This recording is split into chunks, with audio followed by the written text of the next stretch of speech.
Okay. All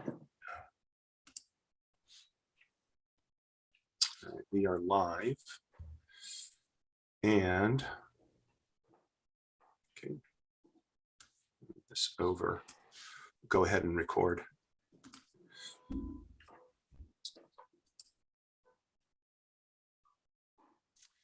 So Siri says we are recording, and so that means we're live. And welcome to the Way to Wow show. This is Wednesday, February 9th, and I'm your host, Kevin Bemmel. And actually, my friend Steve is here in the meeting.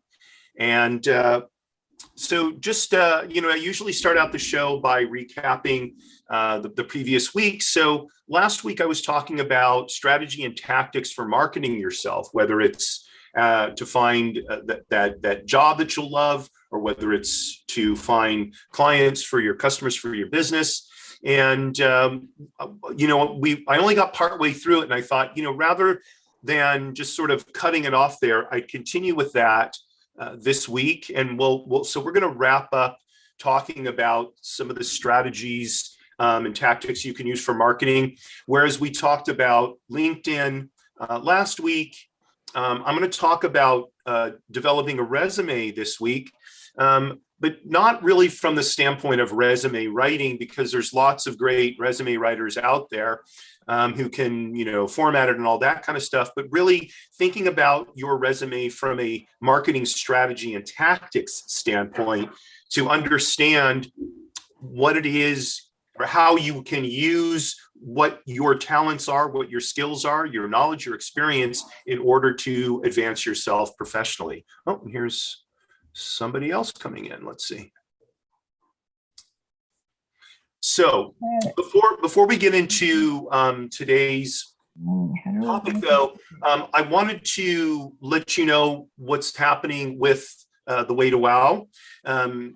Starting on March 3rd, my friend and colleague, Leah Siegel, will be launching her weekly show. It's called The Way to Wow, Securing Your Financial Foundation.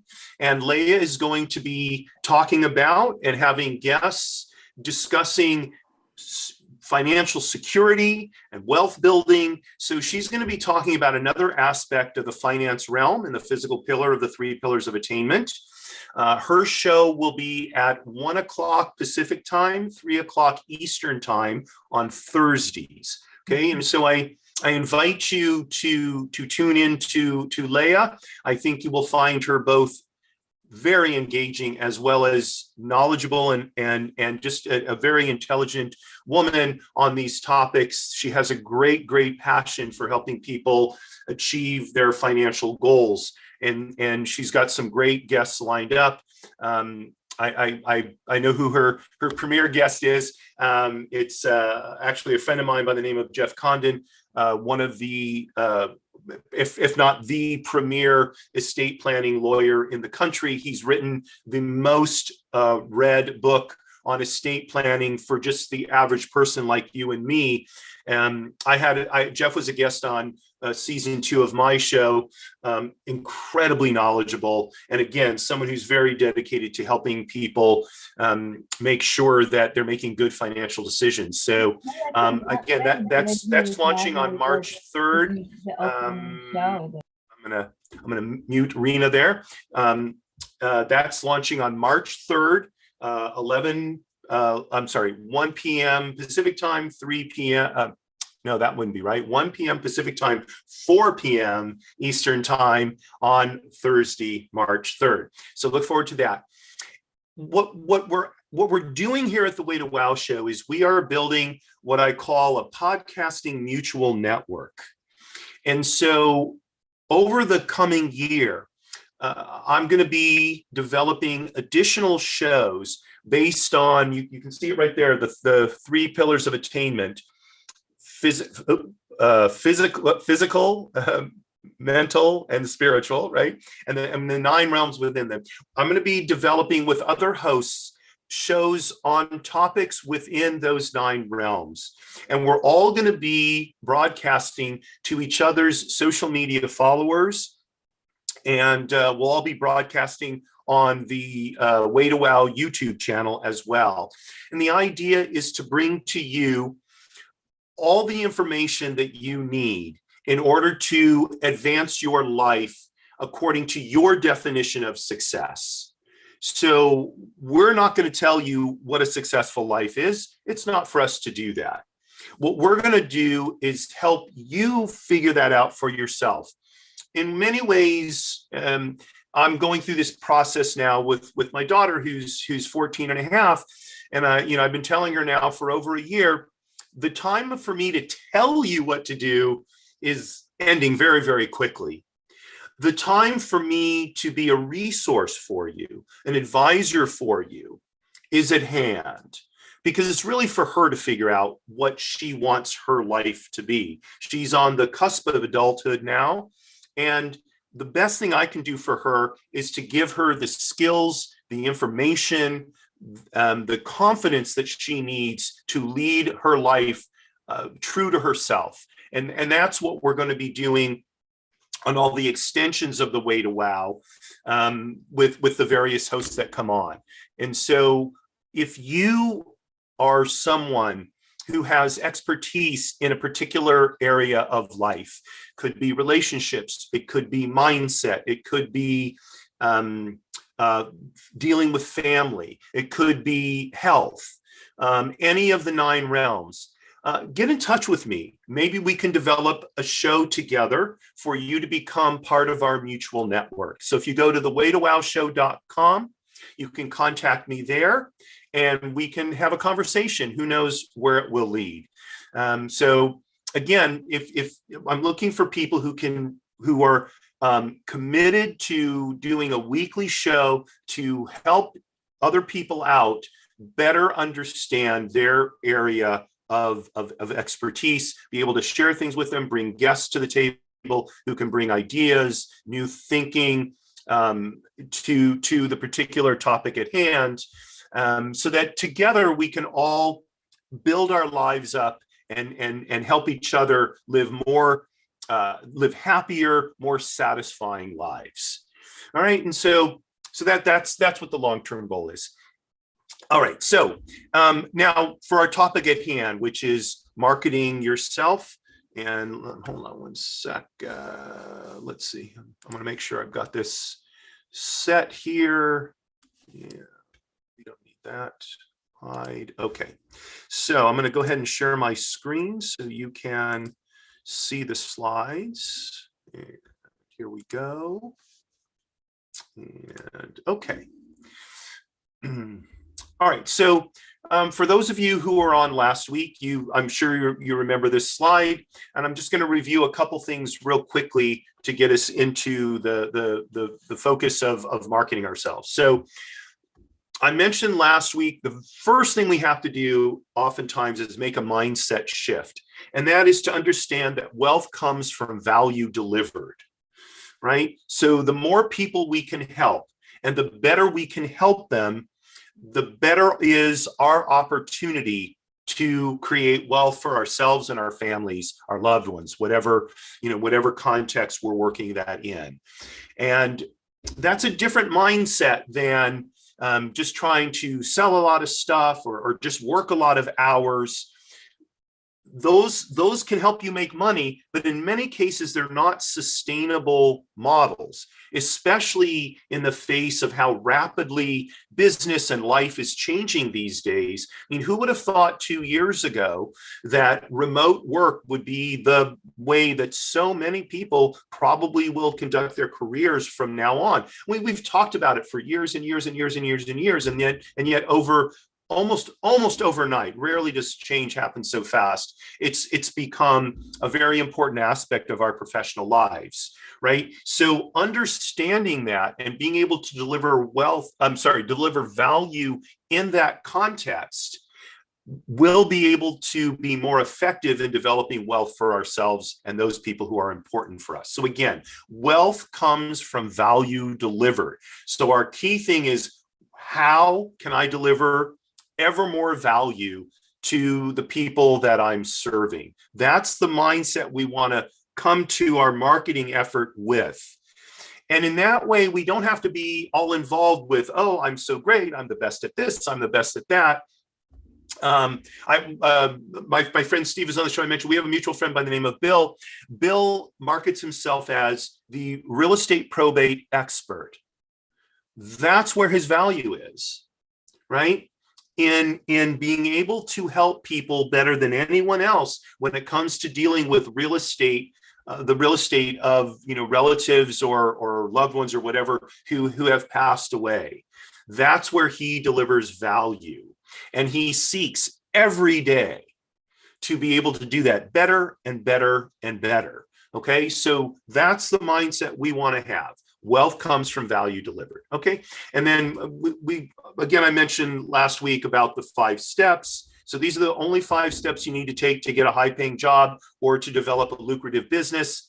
And we're right here in step number, we're right here in step number 4, market yourself. Okay, so I'm not going to go through the other 3 steps. I did that last week, and I encourage you to, if you didn't see last week's show, go to our YouTube channel and look that up. It's archived under live episodes, and you can stream that, and it will talk about. First of all, it'll talk about how you develop a unique value proposition based on your skills, which is your knowledge, skills, and experience, what you're interested in, what you like to do, love to do, have a passion to do, and then market demand. That's critical that you understand your unique value proposition before you start marketing yourself, because this is, notice this word, here it is again, value. Your unique value proposition is how are you uniquely going to deliver value to the people who can benefit from what you are able to do, right? That's your unique value proposition, okay? And then we also talked about a little bit about doing a skills assessment and, figuring out your interests. This is all by way of determining what your UVP is, okay? And then, so then we got to marketing yourself, okay? And I talked about Google yourself. First, before you think about putting all the good stuff about you, you want to know, is there any bad stuff about me out there, or what is out there about me, right? And especially if there's negative information about you out there, you want to do some, if nothing else, damage control, and take care of that. And by the way, the negative stuff could have come from ourselves. We put some photos out there of that wild weekend in Cancun or something that maybe don't reflect us in the best light, or it could come from somebody else who has not a legitimate grudge against us, or had some kind of interaction they didn't like, and they decided to disclose it on social media. So we need to know about those things and deal with them. Okay, and then we also talked about developing your LinkedIn profile and how you can use LinkedIn for networking. And in fact, just before the show, I was talking to someone who is a new friend of mine, Robin, and she was talking to me about how she has used LinkedIn to really help build a new business that she started. And I noticed I think it was the Wall Street Journal this morning, that LinkedIn is being touted as the best social media platform. And I think there's a lot of merit to that, because most people stay very professional on LinkedIn, so we're not getting a lot of sort of egregious political talk or this or that, and people are conscious that how they present themselves on LinkedIn can directly impact their economic well-being. And so I see a lot more collaboration and a lot more sort of moderation on LinkedIn. And I think that's a good thing. And it makes it easier for us to network within that environment than perhaps, some other social media platform. Okay, so I want to just review real quickly what I talked about in LinkedIn profile. So your LinkedIn profile is a story of why someone should hire you, either as an employee or as a business owner. That's what your LinkedIn profile is about, okay? And it's actually set up to help you do that. The way it's laid out, and LinkedIn gets better and better about this as time goes by. So you can write a headline, you can put in a summary, you can put in video clips and articles. All of those help you explain to your target market why you're the best person for them to work with, okay? And again, when you think about your unique value proposition, that's really what you're telling the story of your unique value proposition. Here's why I'm valuable to you. Here's how I can help you. Here's how I can benefit you. And you're doing that in this story format. It's almost like, when I say story, I mean more like a newspaper story than, you know, a book story, right? Because you start out with a strong headline, you go into a summary, and then from there you get into the details, right? So that's what a LinkedIn profile affords you to do. And you can do something somewhat similar with your resume. Okay, so now let's get into the meat of what we're going to talk about today. So your resume is what's going to help you clarify your marketing message. It's going to clarify how you convey your unique value proposition. So I have an example here. Once upon a time, XYZ company needed a key problem solver to deal with an issue and help it move to the next level of success. Along came me, in my case, a veteran who crushed it in the military and now can bring the same winning attitude and skill set to fill your need. Okay, that's essentially a template that you can use in order to put together a summary marketing message for yourself. Right? Let's look at the key components about it. Now, you may not actually say once upon a time, but XYZ company, who did you work for before that you benefited? And what was the issue that they needed help with that you positively impacted? Okay. And how did it help? And how did your ability to deal with that issue, to however it is was you dealt with it? Maybe it was a personnel issue. Maybe they were having trouble retaining employees, and along you came and you helped them increase employee retention by 50%, thereby lowering turnover costs by X% or X number of hundreds of thousands of dollars, or however you quantify that. And at the same time, bring greater team cohesion to the people working there as they serve the company's clients. Okay? And so the second part of this, along came me, you know, what are a couple key points in your background? Honors Harvard graduate, a senior enlisted person in the military, a newly minted MBA who had completed a successful internship at such and such a company. And this is what you brought. Maybe it was a winning attitude. Maybe it was experience in solving the exact issue that the company had, the exact problem the company had, and was able to do so, right? All of that will come out of the prior work you did in developing your unique value proposition, in uncovering your skills, experience, and your knowledge, skills, and experience, in uncovering what it is you have an interest, a love, a passion for doing. Those are the elements that you'll plug into this message that is really what your resume is all about. Okay? Now,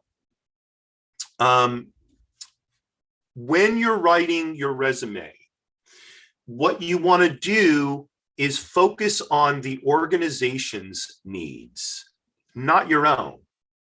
The fact that you have a resume the organization knows you're looking for a job, or if you're using it to gain clients, you're looking for clients. They're clear on that. You don't have to say that. They know. Okay. What they want to know is, what's in it for me? How are you going to help me? Now, me may be the company, may be the customer, the client. Okay. So as you write your resume, that's the perspective you want to take. Okay. The same is true, we talked about last week, in your LinkedIn profile. How are you going to benefit the people that you're looking to serve? Okay. So that's the key focus. You cannot forget that. Okay. And then just a little beware here. Beware about word usage. So the words secure versus secure. So secure in a military context means to make sure that it's locked up. Like to secure the mess hall means to make sure the mess hall door is locked, as opposed to secure, which means safe. Okay, they're related, but they're not the same thing.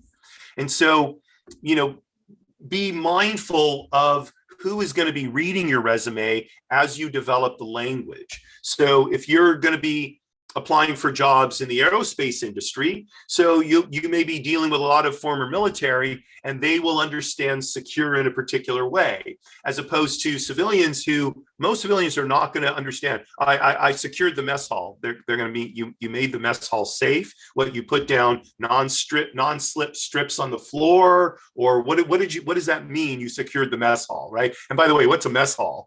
Is that a hallway with a lot of junk in it? Right? So we need to be careful about the words we use, right? Server versus server. Server as in waiter, waitress, or server, computer server, right? Those are, again, they're related, but they have two different meanings. So if you're in the tech world, and your last job was working at Chili's, right, and you were a server, at first it's going to look strange to someone in the tech world, because server to them means, right, a computer basically.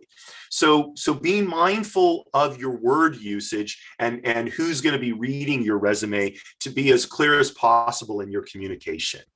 Okay, so let's look at a resume itself. Okay, here's, and by the way, resume page 1. In fact, if at all possible, make your resume 1 page. Now, most CEOs of even the largest companies have a 1-page resume. If they can do it with all of their accomplishments, we can too. Certainly never more than 2 pages. Okay, 3-page resume, you might as well not apply for the job. Okay, it's too long anymore. And what you're saying to a hiring manager is, you just don't know how to get to the point. Okay, so 1 page is ideal.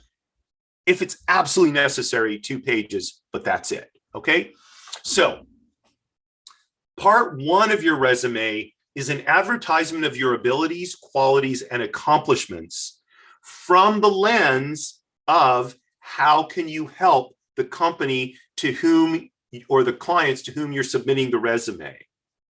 Okay, and you're gonna rewrite your resume for each and every person or entity that you submit it to. The days of having 1 resume for everybody are gone. They've been gone for years and years and years. So you're going to customize it each time, which speaks, I mentioned earlier, there are resume writers out there, professional resume writers out there, and they can be very helpful. Some are very, very good. Others are awful. I encourage you to ask around to friends or work colleagues and to see if they've used somebody that they would recommend. But just know that even if you have your resume done by a professional resume writer, that doesn't mean you're now done. What it means is you now have essentially a template that you're going to have to, what's the word I'm looking for? That you're going to have to make specific for each company or each particular person you're submitting it to.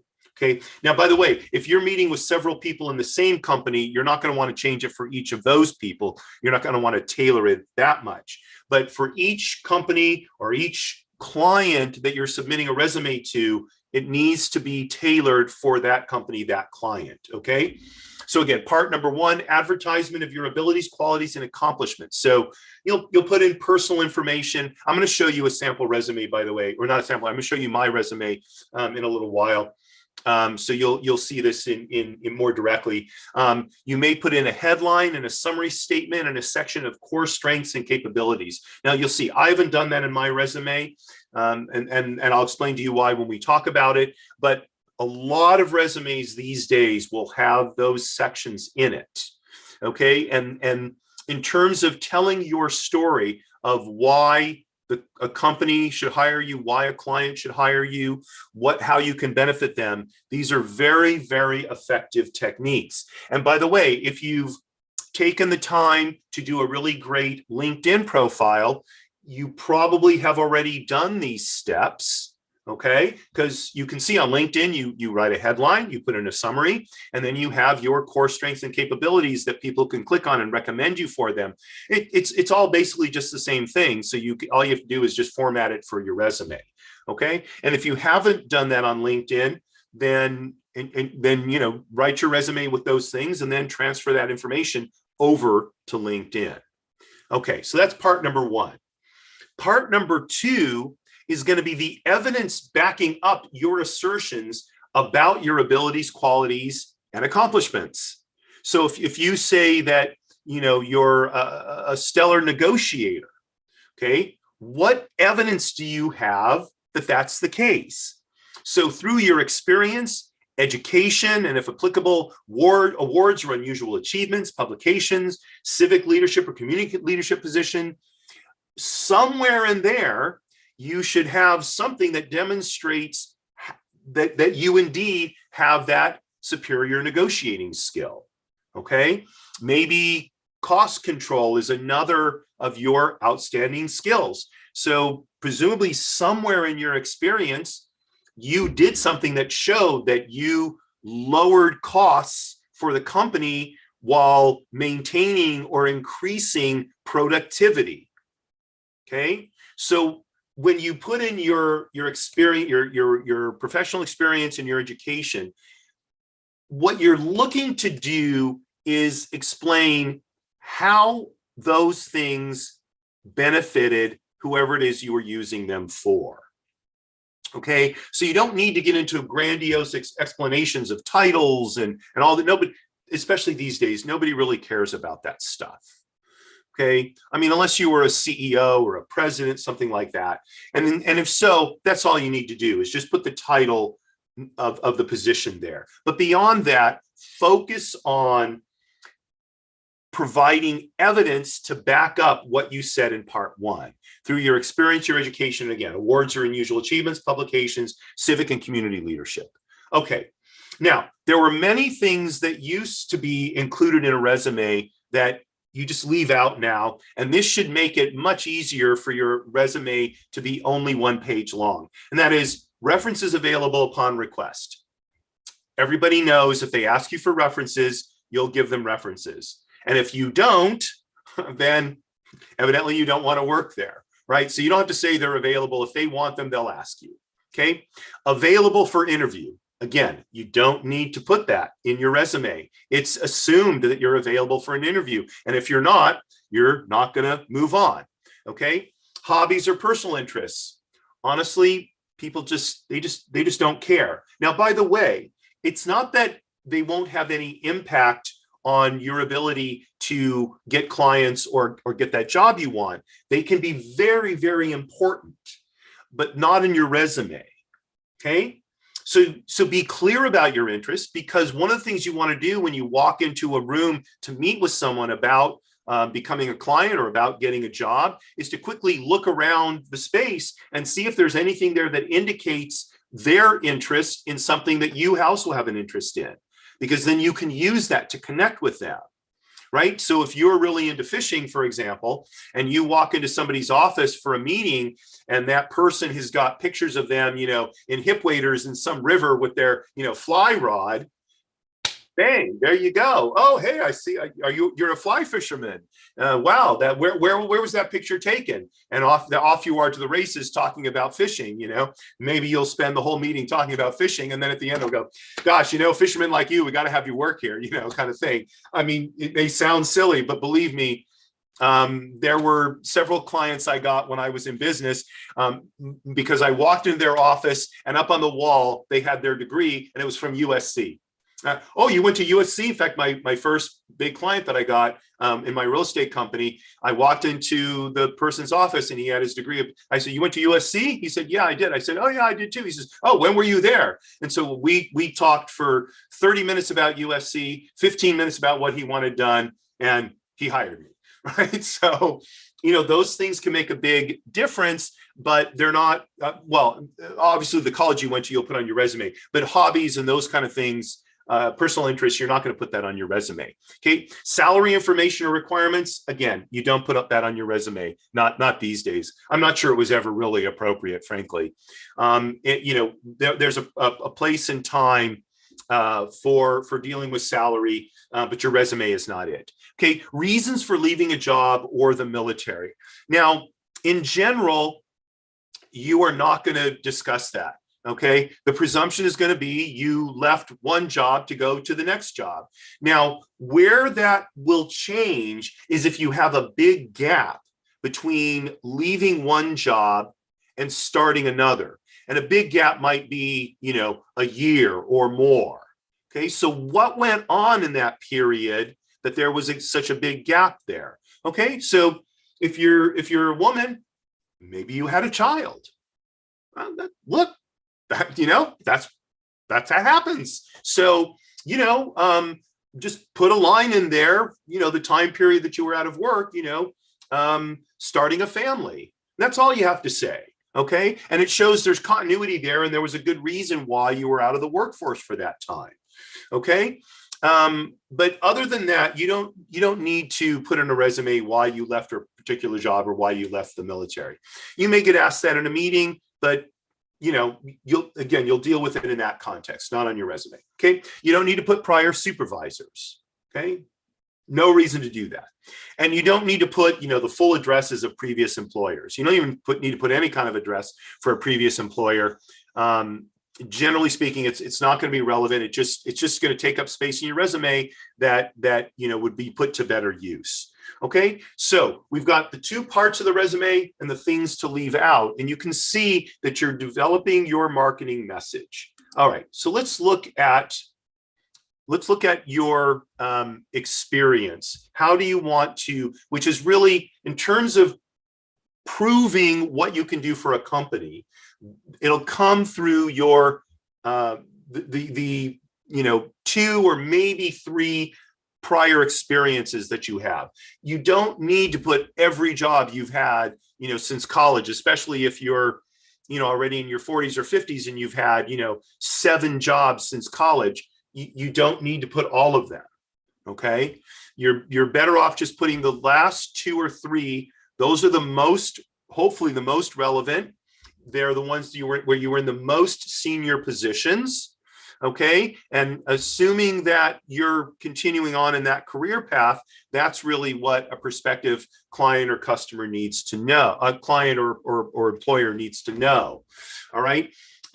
If you're changing directions, so then you may need to change which job experiences you put in your resume. And that's kind of a special situation. So, feel free if you want, if that's your situation and you're not sure how to deal with that. So feel free to get in touch with me. I'm happy to help you with that. And, we'll talk about that on the side. All right. So in terms of your 2 or 3 prior job experiences or prior work experiences, right? So first of all, your job title, just whatever it was. Now, if you're coming out of the military, generally speaking, you don't want to use military language. Okay. So unless you were a general or an admiral, where everybody knows those are the most senior uniformed people in the military, you're going to want to translate what your title was from military language to civilian language. Okay, and if you go online and Google military to civilian language, you'll find websites dedicated to doing that. Okay, and by the way, you can put the civilian description, and then in parentheses next to it, if you want to, you can put what your actual job title was in the military, just to be clear. And in that way, you're kind of hitting both. And so if you do happen to be talking to someone who has prior military experience, they'll appreciate that, because they'll have, they'll know what that means, and it'll be more descriptive for them. Okay, next is, what was the name of the organization, and what was its size, the city, state, and or country that it's located in. That's all you need to put about the organization. Okay, so if you were, say you worked for, IBM, right? Multinational technology company, and then wherever the office was of IBM that you worked in, whether it was, here in the US, or maybe it was overseas somewhere. That's all you need to put. Okay. Now, obviously, for a company like IBM, a lot of people know that company, so that's fine. For a company that's less well known, you are going to want to quantify it more carefully. So if it was a middle market company, or a regional technology support company, and then whatever the revenue range it's in, $10 million to $30 million annual revenue, something like that. Okay, that gives people an idea of the level at which the company is at, and therefore something about the level of responsibility you had within that company based on your job title. Okay, and then you'll put 3 to 5 bullets at the most for each position. Okay, 3 is the minimum, 5 is absolutely the maximum. Okay, and you might think 4 is the sweet spot, but really 3 would be better. If you have to put in a 4th, okay. If you absolutely have to put in a 5th, it better be 5 dynamite bullet points. Otherwise, by putting additional bullets in, you're just diluting your message. Okay, so the first bullet should be the mandate and or objective for the position, right? So depending on what you did, what was it? What was, in essence, what was the issue? What was the problem you were there to deal with? So if you were in marketing, your mandate might have been to grow annual market share by 10%, or whatever that was, or increase the customer base by 30% per year, or whatever it was. Okay, now maybe one of the reasons you left that job was because it was unclear what your mandate was, and made it impossible to work there and succeed. So you may have to impute a little bit of information in that, so that someone who's trying to assess, or someone who's working to assess your background, will understand what it is that you were working on accomplishing. Okay. Second bullet should be the scope of your role, the size of your team or department. In other words, how many people reported to you, or what was the size of the group that you worked in? Was it small? Did you work on your own? Obviously, it's very different than if you were in charge of a group of 100 people, right? Those are very, very different positions. So describe that. And again, you want to be as accurate as you can. Okay, so your 3rd and 4th and 5th bullets, if you use them, should be these. What benefit did you have to the organization? And you want to quantify it. Okay, not increased employee retention. Okay, well, that sounds fine, but by how much? Reduced employee turnover by 32% over an 18-month period. Okay, good. That's a hard metric that somebody can look at. Okay, what was the impact you had? Similar to the benefit of the organization. So impact you had: reposition company into an additional market of blah blah blah, thereby increasing revenue potential by 25%. or 26% or whatever it was, or 50%. Okay. Did you get promoted? So the job title that you have now, or that you're reporting, as in your experience, is that a position you were promoted to? So, promoted from intern to assistant vice president over 26 months. Okay, that's pretty, pretty good career progression, right? Okay. Name of a well-known or high-ranking person that you worked with, aide de camp. Well, you wouldn't say aide de camp. Personal aide to General Norman Schwarzkopf, or executive assistant to the Secretary of the Navy. Okay, these are well-known people or positions, and the fact that you worked with someone at that level gives you a certain cachet. It's telling people that you're able to work with with top people. Okay. You might also have a customer testimonial, or if you were in the military, a testimonial from your commanding officer or from someone else in your command. Maybe it was the commanding general or admiral. You didn't report directly to that person, but they nonetheless said something or wrote you a commendation letter, so you could use an excerpt from that. Or again, for someone who's in the military, or even if you were in the civilian world and you got written evaluations, so you can also look at those and pull out a short quote from them that says something about how you benefited the organization, what kind of impact you had. Okay, so again, notice that you're going to be doing all of this by way of conveying to the company, to potential customers, how what you did at this particular organization shows how that you can benefit them. You're not trying to show people what a great person you are, or how, what a fast starter you are. It doesn't really matter. What matters is how you help the organization. Okay. And the only reason you would put your promotion in there is presumably that's the organization saying to you that you're doing a great job, and so we're giving you more responsibility. Okay. All right. Start each bullet with a strong verb. Okay. Repositioned, expanded, reduced. Okay. Reduced cost, expanded market share, refocused company efforts. Okay. That is what will get people reading on. Remember that each statement you make in your resume has two purposes. One is to convey information, and the second is to intrigue the reader enough to get them to read the next statement. Those are your two goals in terms of each statement in your resume. Okay. Strong verbs, action words will help you accomplish that. Okay. All right. So let's see. I think, yeah. So I'm gonna, let's see. All right.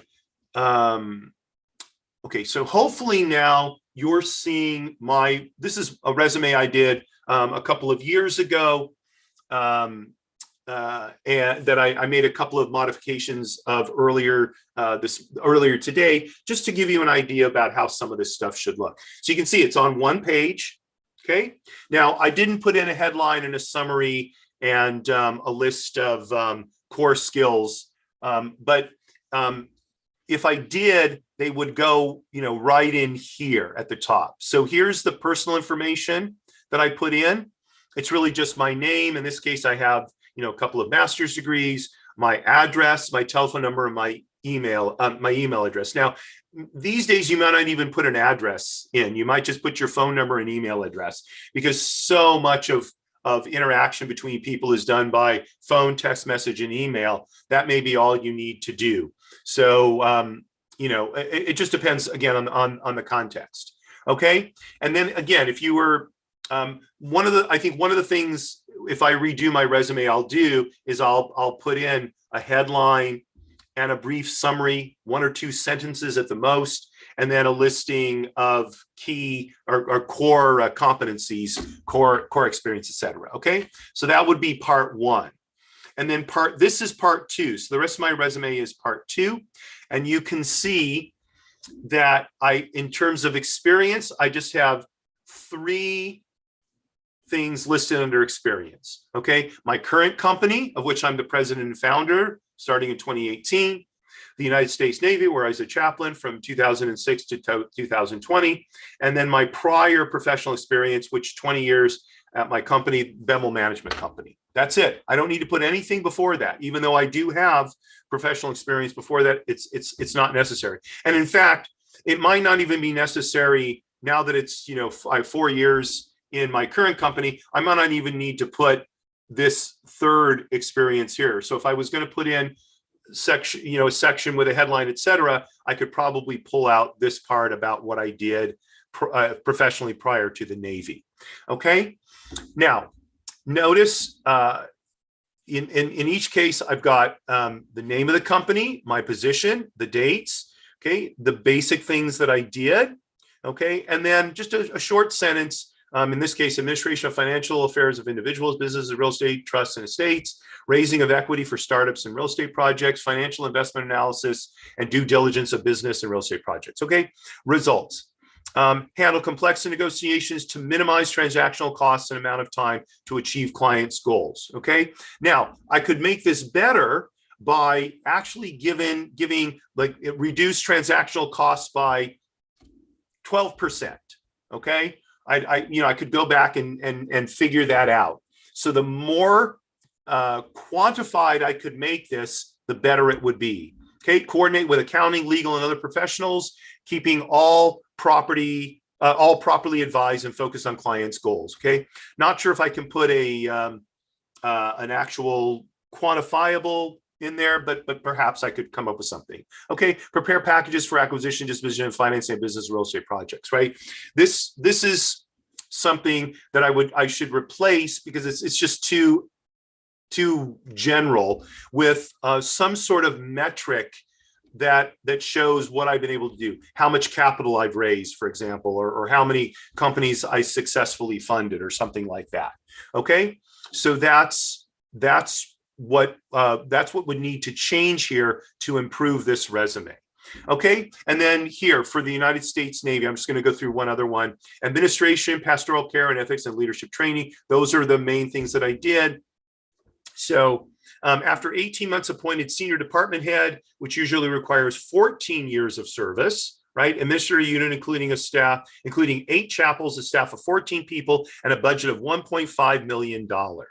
Concurrently oversaw supply and procurement and contracting, while also providing care to 300 sailors of the dental clinics, 100 Marines assigned to or in the prison.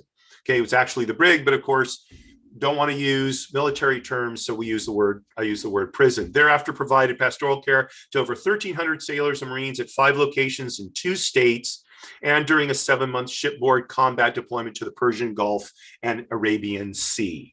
Okay.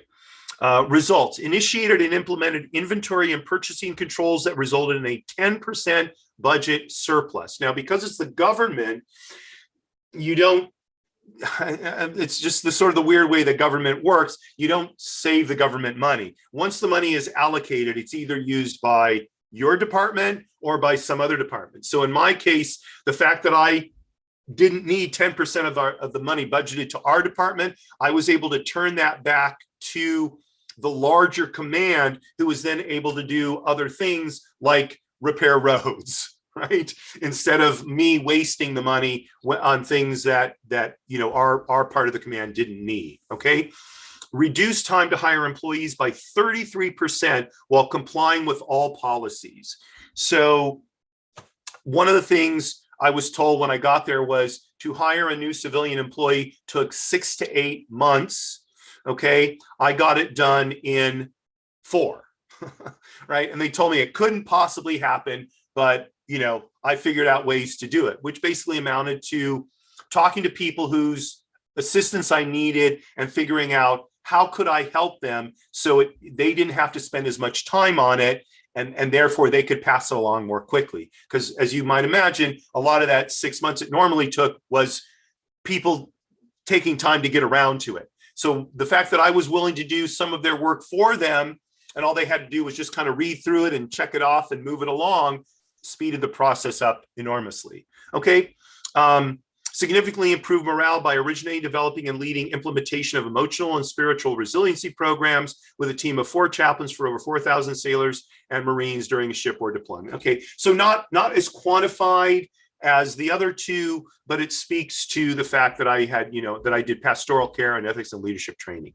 Okay, so that's how you want to write your bullet points for your resume, so people can see a quantified way in which you benefited the organization. Okay, I'm not going to go through the third one.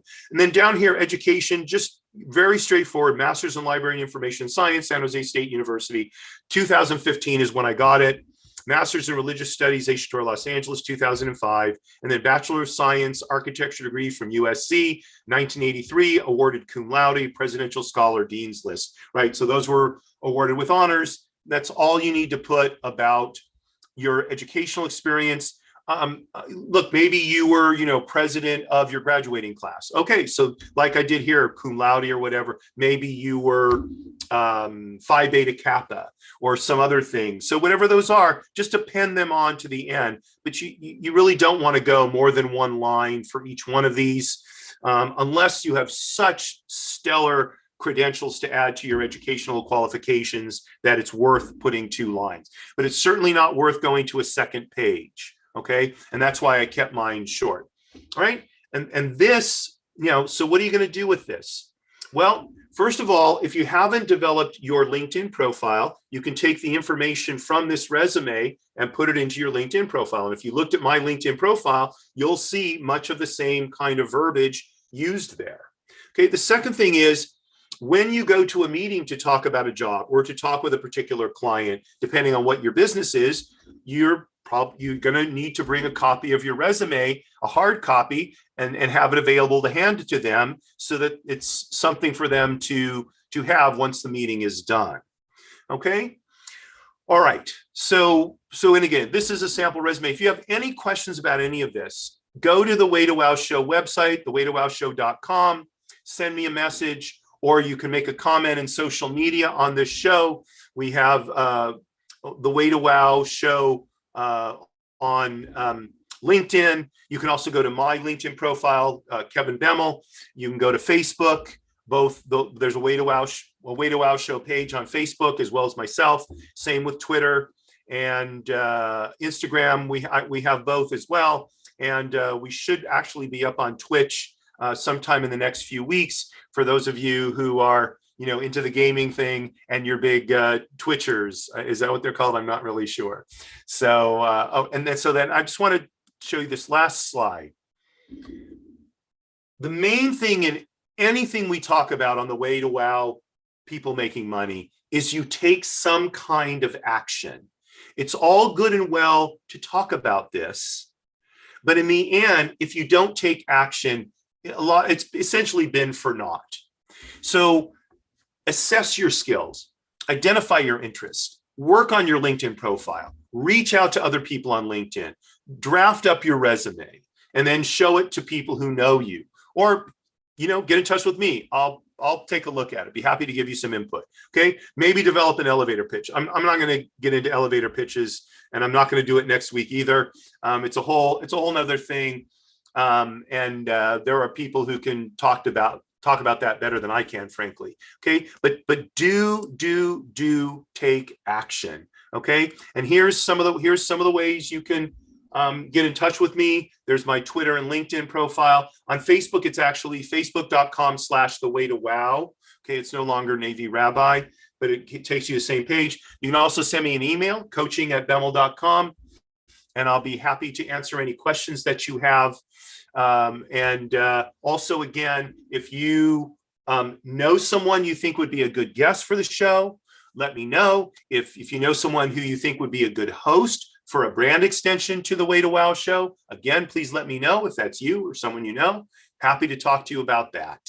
Okay, and here again is the legal stuff, right? All of this is copywritten to my company. So if you want to use any of this, please just get in touch with me. We can make an arrangement so that, you know, my copywritten material can be made available for you if you want to use it.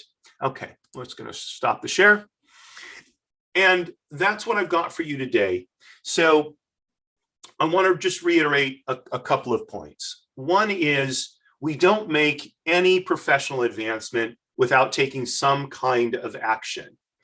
Keeping in mind that sometimes when we take action, it's going to be the wrong thing and it's not going to go right.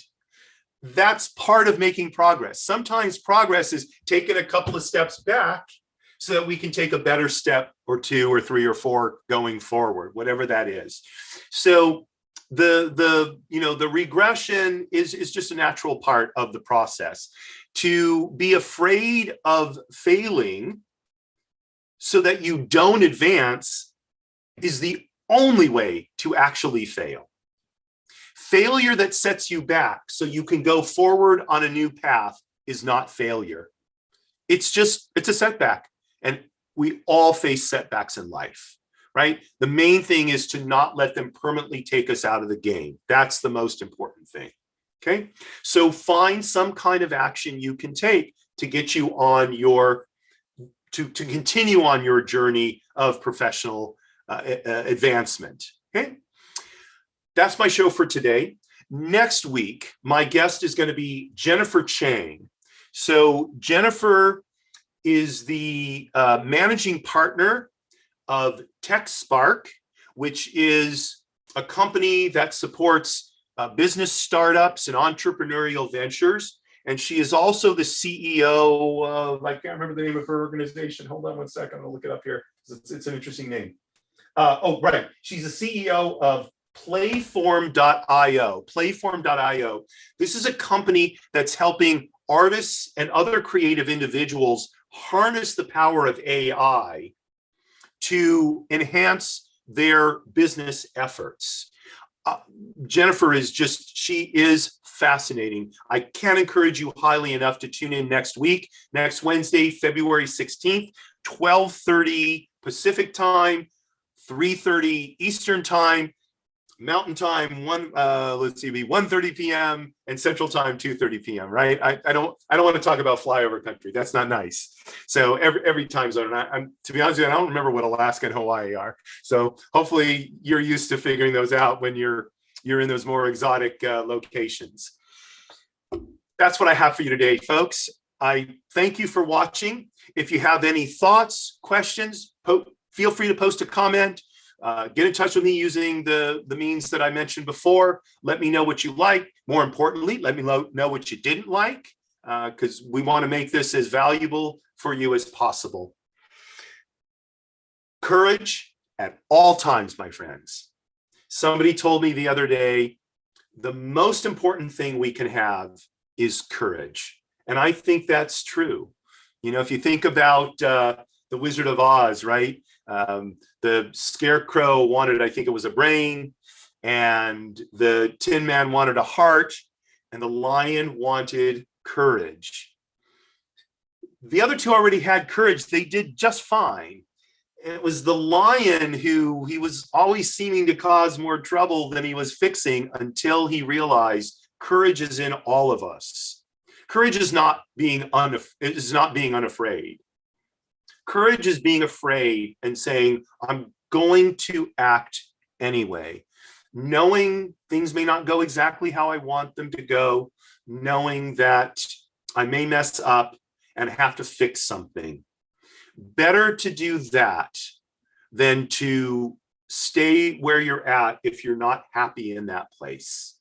Okay? So that's why I say courage at all times, my friends.